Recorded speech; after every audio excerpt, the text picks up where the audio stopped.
Mirë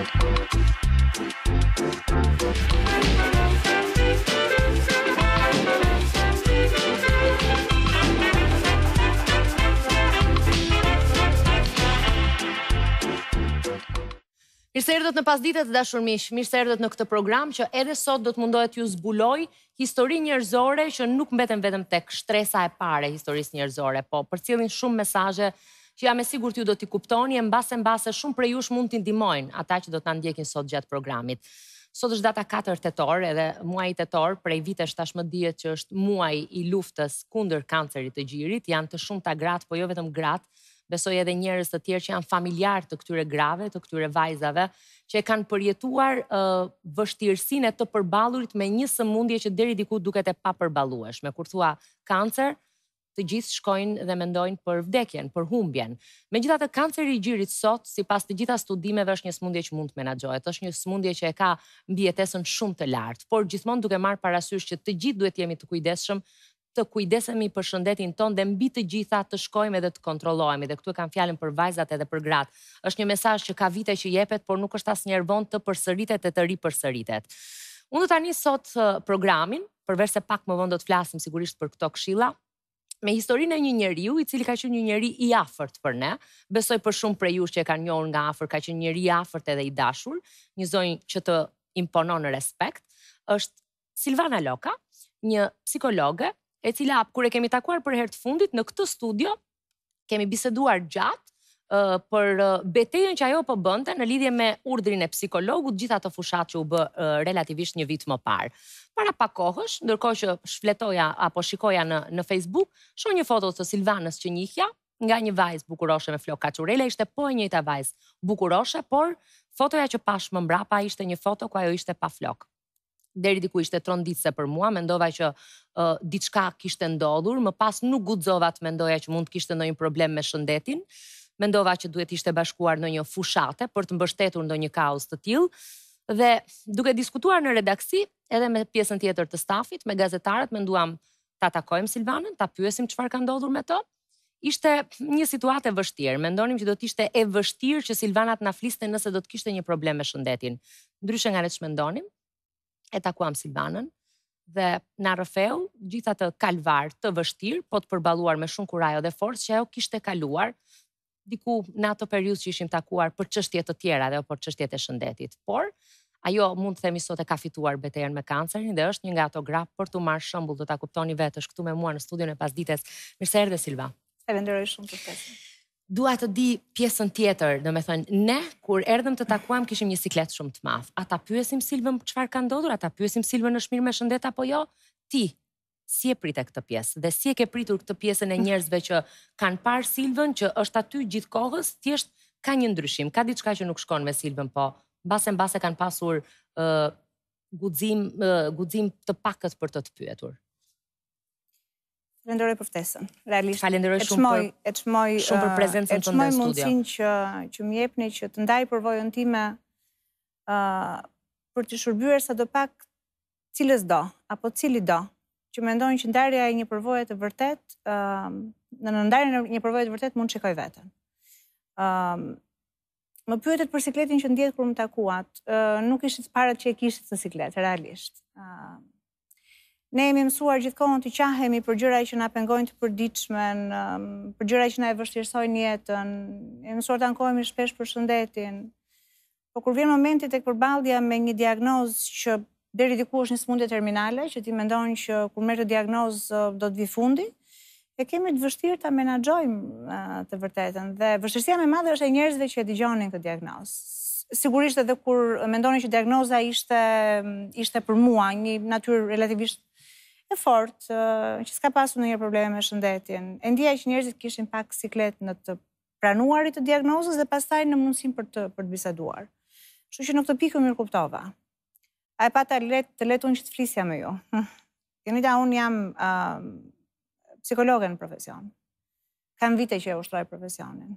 Dhe jam e vërtet në atë që them. Është një profesion i cili shumë herë në jetë më ka ndihmuar, jo vetëm në punë, por në jetën time, Dhe në këtë rast ka qenë absolutisht një profesion i cili më ka ndihmuar të kuptoj që sëmundja jo domosdoshmërisht është terminale. Dhe diagnoza jo domosdoshmërisht ti ishe detyruar ta përjetoje si një gjë të fundme. Si filloi kjo histori, Silva? Do me thënë, si e zbulove?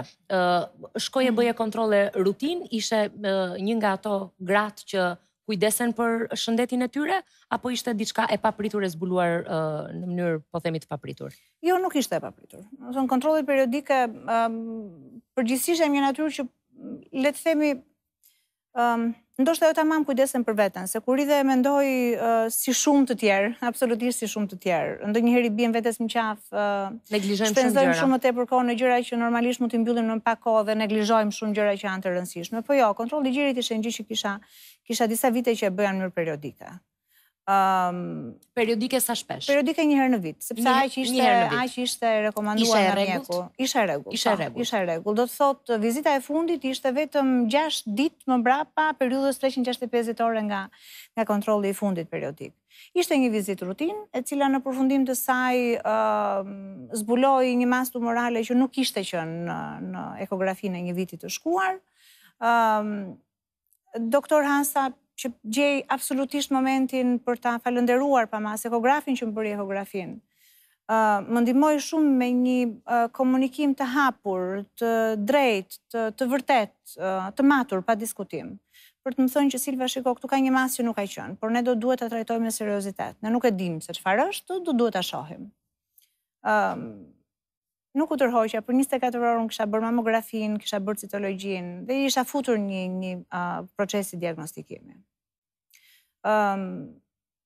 Unë besoj që do duhet kuptojmë që kontrolli i vazhdueshëm dhe kontrolli periodik është një gjë që do duhet kthehet në rutinë, do duhet kthehet në mentalitetin e çdo gruaje dhe vajze të re në Shqipëri. Dhe kur them gruaje dhe vajze të re, nga tumori i gjirit vuajnë dhe burrat gjithashtu. Kontrolli periodik do duhet jetë një gjë që do duhet na kthehet në mendësi. E kuptove shpejt që kjo ishte me diçka serioze? Gjatë kësaj kohës që pritej përgjigja e analizave, çfarë bëre, me kë fole, mbajte për vete, çfarë mendove, apo njësoj si tani? Çfarë do lloj gjëje që tjetë, unë do të përballem me të edhe, po themi, po mbledh forcat këtë periudhë? Nuk është e lehtë. Nuk është e lehtë sepse në fundit është një diagnozë që ti uron gjithë jetën që të mos e kesh. Absolutisht.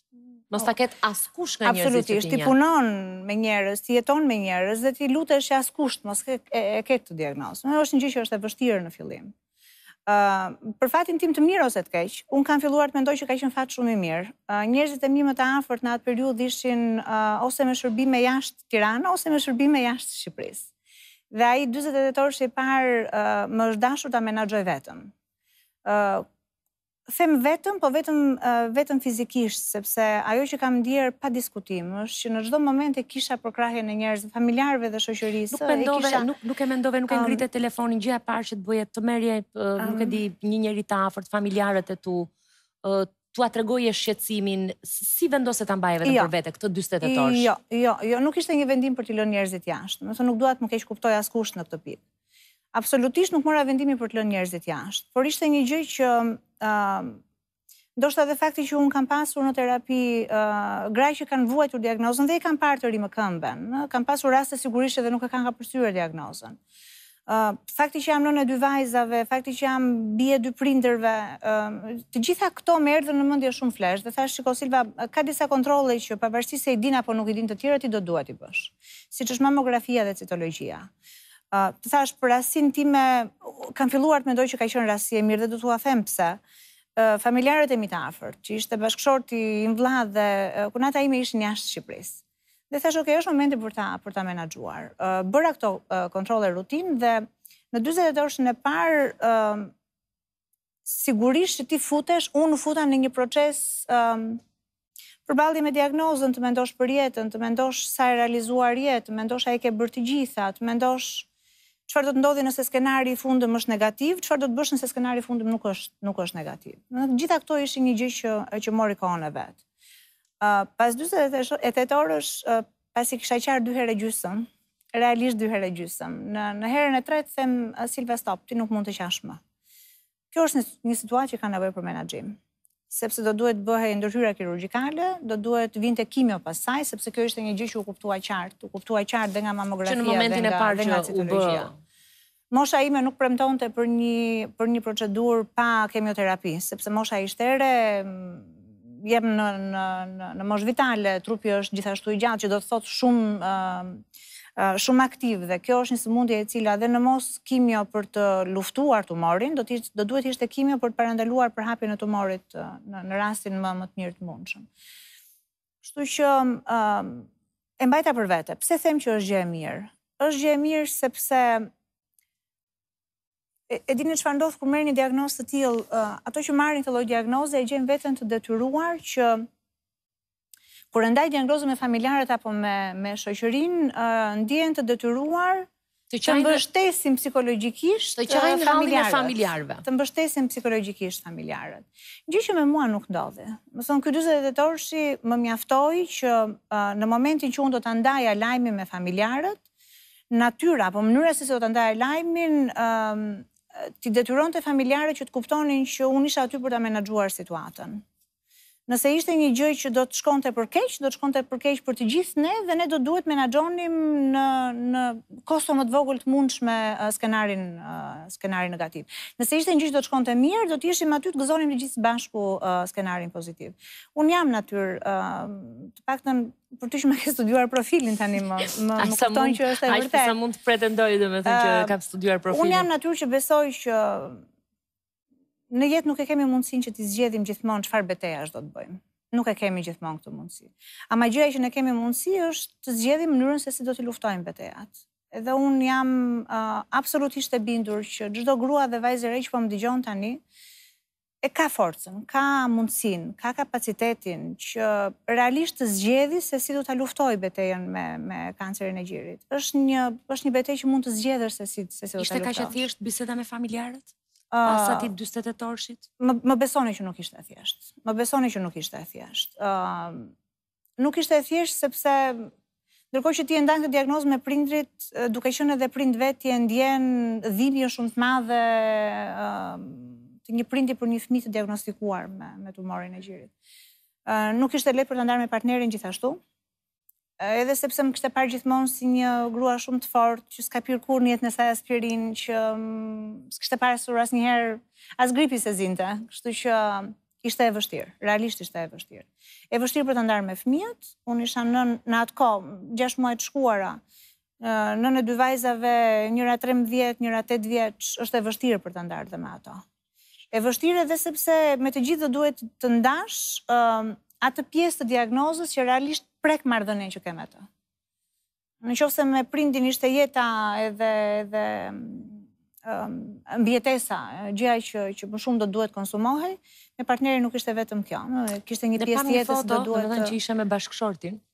Dhe është një foto që ti ke publikuar edhe në Facebook. Jeni të dy me flokët e qethura. Po. E ka bërë për suport ndaj teje? Unë jam realisht jam me shumë fat. Jam me shumë fat sepse bashkëshortin realisht e kam partner. Biles ndonjëherë them që ai lexon për psikologjinë shumë më tepër se ç'lexoj unë. Fotografia ishte edhe arsye sepse e postova në Facebook. Ishte për të treguar që rënia e flokëve nuk është asnjë gjë. Unë kimioterapinë, ndërhyrjen dhe kimioterapinë e bëra jashtë Shqipërisë. Dhe atje ku bëra kimioterapinë, mu ofrua një mundësi që unë, pavarësisht se kimioterapia i rrezonte flokët, unë të mund të ruaja flokët. Ishte një procedurë, vjej në kokë një kapuç i ftohtë, i cili të mbante shumë të ftohta folikulat e flokëve ndërkohë që ti bëje kimioterapinë, dhe shanse që të binin flokët ishin 10-20%. Floku dobësohej, binte relativisht, po ti vazhdoje të kishe flok në kokë. Dhe doktoresha që më ndishte më tha, Silva, ti e ke mundësinë që ti ruash flokët, pa dhe kaçurelat e kuqe, më pa mua, u njoh me punën që unë bëja, e dinte që unë do isha në kontakt të vazhdueshëm me pacient dhe me student, dhe më tha, po ke shansin që ta ruash flokun. I them jo, nëse diagnoza ime kërkon që të shoqërohet me një kimioterapi e cila rrezon flokun, unë do dua që flokët të bien. Do thoni pse? Pse? Edhe pse sepse nuk është e thjeshtë të përballesh edhe me veten tënde në pasqyrë, me një gjë kaq të dukshme që të tregon në fakt gjithë procesin mjekësor të cilin ti je duke kaluar. Nuk ishte e thjeshtë, nuk ishte e thjeshtë. Kjo është një gjë që unë deri diku isha e ndërgjegjshme kur mora vendimin që jo, unë do dua që flokët më bien, por pati një arsye shumë madhore. Ju thash, jam prindi dy vajzave që janë në moshë vogël, 13 dhe 8 vjeç nuk është një moshë e madhe. Unë unë dëshirova dhe besoj që, me time besoj që kam bërë mirë. Unë dëshirova që vajzat e mia ta njihnin diagnozën të plot. Diagnozën bashkë me kostot e rënies së flokëve, bashkë me kostot e një ndryshimi në fizik sepse unë shtova dhe shumë në peshë. Unë duaj që vajzat e mia kur të kujtojnë fëmijërinë e tyre, edhe të më shohin mua vitale edhe për gjithë pjesën tjetër të jetës që ka ngelur, të mos e mendojnë situatën si të fshehur pas gishtit. Po, diagnoza ishte e tillë, kishte rënë flokësh dhe mua më ranë flokët. Pas ciklit të dytë të kimios, unë e dija deri diku, kisha dëgjuar, kisha lexuar, mu tha që në 3-4 ditët e para pas ciklit të dytë do të fillonte rënja e flokëve dhe unë ndjeva që flokët po binin. Ndërkohë i kisha paraprirë situatës, sepse nga kaçurelat e kuqe kisha prerë flokën shumë të shkurtër dhe vajzat edhe familjarët dhe kolegët e punës e patën një mundësinë që të fillonin të më shikonin me flokë të shkurtër. Dhe një ditë i them bashkëshortit, Beno, është momenti që tani unë do t'i pres flokët. Kështu që ulëm në hallin e shtëpisë dhe ai më qethi flokët. Me makinën qethse që e kemi në shtëpi. Më qethi flokët, në atë kohë vajzat hynin, dilnin nga halli, bënin sikur shikonin, bënin sikur nuk shikonin. Biles në momentin që u pren flokët, i thosha ti je që je, bëj vetë në një stil, se nuk do ta kesh më këtë rast, nuk do të vi prapë momenti që të më qethësh flokët. Dhe unë përfundova pa flokë. Në atë kohë më thot, do të bëjmë një gjë, unë do të urem, do të më qethësh edhe ti flokët mua. Në fundit nuk është një gjë që dhëmb, nuk është një gjë që kërkon realisht në një sakrificë. Arsye sepse hodha foto në Facebook është ndoshta që ti të kesh mundësinë të më pyesësh sot. Po, patjetër.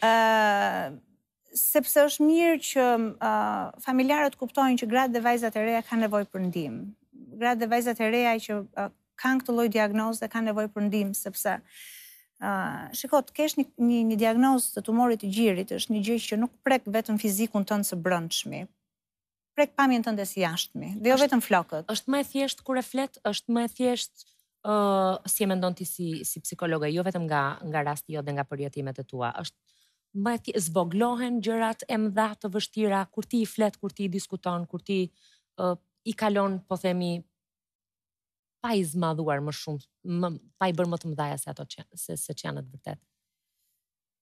Jonida, të më besosh që ajo që po them është ajo që unë realisht mendoj. Nuk ka një mënyrë më të mirë se sa të tjerat për të reaguar. Është shumë personale. Është si procesi të mbajturit zi. Më thënë, zia nuk mund të gjykohet. Nëse dikujt i ka humbur dikush i shtrenjtë, qanë, lebetite, tërhiqet, ngurtësohet, qerë faqet, apo thjesht mbyll gojën edhe nuk nxjerr pikloti, është shumë personale mënyra se si mbanzi. Ajo që mund të them pa diskutim është që ne si shoqëri kemi nevojë që të jemi të hapur, të jemi mikpritës për një vajzë dhe grua që dëshiron të flasë. Kjo është gjëja që mund ta them pas një rezervë, sepse kanë ato që duan të flasin. Kanë ato që duan të ndajnë, kanë ato që duan të pyeten, kanë ato që duan të jepet mundësia që të tregojnë që jeta për to është me vlerë. Edhe që ju domosdoshmërisht duhet të mendojmë patjetër variantin më të keq në këtë smundje. Absolutisht. Unë jam këtu për të thënë që nuk është një smundje, po themi, betejë me të cilën në shumë raste është fituar. Jam këtu për të thënë që nuk është absolutisht me vend të mendosh që erdhi fundi. Absolutisht, nuk mund të mendosh me njerë që erdhi fundi. Unë jam këtu rasti gjallë për të thënë që nuk është fundi gjë e parë që ja vlen të mendohet. Gjatë kohës që ishe në spital në Greqi, ma ke treguar, po mbase besoj është interesante ta tregojmë edhe për publikun. Pe që kishte gra me kaq shumë forcë dhe kurajos aty çfarë pe, domethënë aty në spital gjatë kohës që shkoje për kimioterapi. Si ishin gratë e tjera që kishin të njëjtën diagnozë? I pash të gjitha. I pash absolutisht të gjitha. Pash gra që ishin të forta sa unë dhe shumë herë më të forta se sa unë. Do të thot aty unë pash gra që i ktheshin kimioterapisë për herën e 10. Një grua ngjitur me mua që i kthehet terapisë për herën e 10 është shumë fish më e fortë se sa unë. Dhe një grua që më shikon në sy dhe më tregon gjithë peripecitë dhe më thot, jeta ja vlen të jetohet, për jetën ja vlen të luftosh deri në momentin e fundit. Jo për hir të jetës, por për hir të faktit që jetën po e bëj unë, jam unë që vendos. Kishte gra të forta sa unë, kishte gra që e kishin lëshuar veten, kishin gra që nuk e kishin pritur mirë diagnozën, kishin gra që mund të ishin shumë më mirë në rast se pas momentit parë që ishte thënë jem malign suspekt dhe ti duhet ndjekësh procedurën, nuk do të kishin refuzuar të shkonin te doktori për 2 ose 3 vjet në vijim. Kishte gra që ishin shumë më keq se sa unë, sepse në momentin që ishte thënë do duhet bësh mastektomi të njërit prej gjinjve ose të 2 gjinjve, kishin refuzuar për hir të pamjes jashtme dhe gjendja kishte bërë regres, kishte agravuar. Unë i pash të gjitha dhe jam ndjehem me shumë fat që pata mundësinë që të shikoja nga të gjithë diapazonin. Ndihmove ndonjërin me forcën tënde? Bëre psikologe aty në spital? Në herën e tretë, të falenderoj që ma solle në mendje. Në herën e tretë, stili i shamive ishte një gjë që unë e përqafova shumë shpejt. Domethënë fillove me një herë të zgjidhje me shamin. Unë e kisha vendosur që flokët do të binin. E kisha vendosur që do të më shikonin familjarët pa flokë. Dhe unë në shtëpi nuk e mbaj asnjëherë shamin dhe në shtëpi nuk e mbaj asnjëherë parukën. Herët e para sigurisht ishin të vështira edhe për mua. Për ata që kanë kuriozitet dhe hyjnë në profilin tim, i cili është një profil publik tani më, do të më shikojnë që kam dalë me një paruke të kuqe me kaçurela, me një paruke të zezë me kaçurela. Kjo ishte edhe sepse unë pata nevojë për kohë.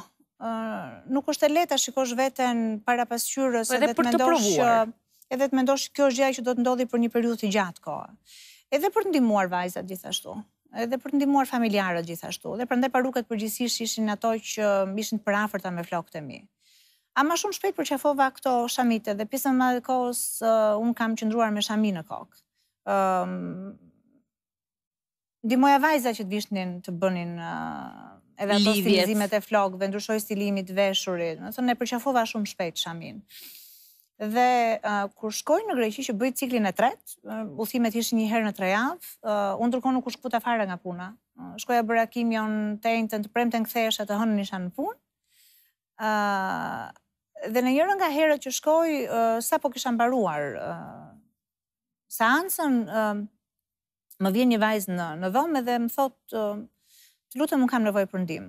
Unë jam folse gjuhës greke dhe i them, shiko, isha e veshur ndërkohë për të dalë, kisha vënë dhe shami në kokë. I them, më falu, nuk jam doktoresh, ka ardhur gabim, se unë jam për vete pacienti. Jo, më thot, jam shumë e sigurt. Mamaja ime thot, është këmbgulse që unë të të kërkoj. Habitem, sigurisht, je absolutisht e predispozuar që të shkosh dhe të ndihmosh, e gjej veten në dhomën e zonjës. Zonja ishte një grua të 45 vjeçët me syrin tim, e cila refuzonte që të bënte kimion. Për të ishte kimio e parë. Kishte flokë të mëdha në kokë.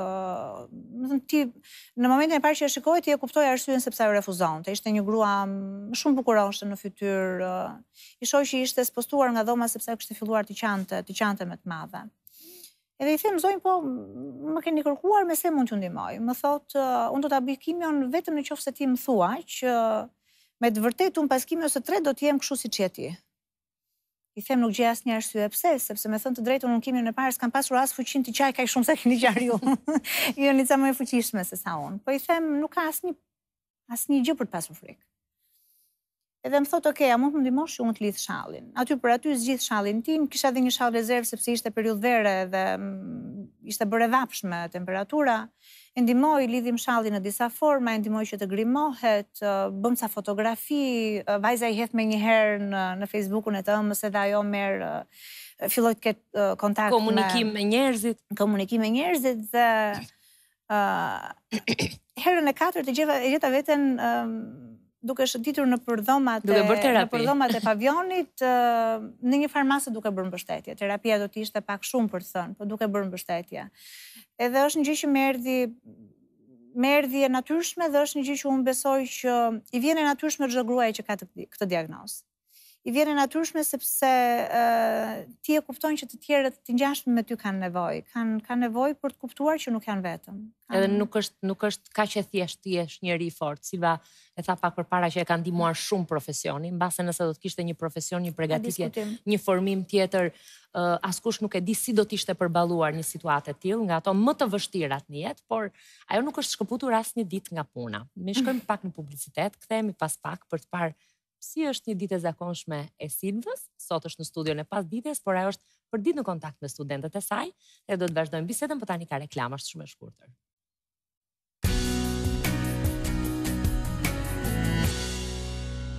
Përshëndetje të gjithëve, unë jam Jonida Sheu dhe kjo është Pasdite në Top Channel.